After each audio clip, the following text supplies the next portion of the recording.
আসসালামু আলাইকুম প্রিয় দর্শক, আশা করি সবাই ভালো আছেন। আজকের ভিডিওতে আমরা আলোচনা করব ইসলামের দৃষ্টিতে বিকৃতি চেহারার ছবি বা কার্টুন তৈরি করা কতটা গ্রহণযোগ্য বা অগ্রহণযোগ্য। বর্তমান যুগে সোশ্যাল মিডিয়া বা ডিজিটাল প্ল্যাটফর্মে নানা রকম মিম, কার্টুন বা বিকৃতি ছবি দেখা যায়, কিন্তু ইসলাম কি বলে এই বিষয়ে? আসুন কুরআন ও হাদিস এবং ইসলামিক স্কলারদের মতামতের আলোকে বিষয়টি বিবরণ করি। ইসলামে ছবি আঁকা ও মূর্তি তৈরির বিষয়ে বিভিন্ন ব্যাখ্যা রয়েছে।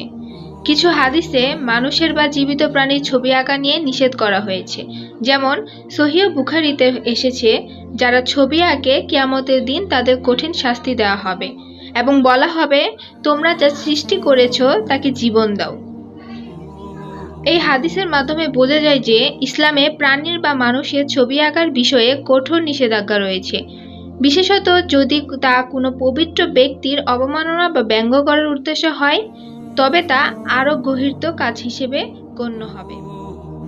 বিকৃত ছবি বা গিবিল করা প্রসঙ্গে অনেক সময় সামাজিক যোগাযোগ মাধ্যমে বা বিনোদনের জন্য বিভিন্ন ব্যক্তির চেহারা বিকৃত করে মিম বা কার্টুন তৈরি করা হয়। এটি মজা বা ব্যঙ্গ করার জন্য ব্যবহার করা হয়, কিন্তু ইসলামে ব্যঙ্গ, বিদ্রূপ বা কাউকে উপহাস করা কঠোরভাবে নিষিদ্ধ করেছে।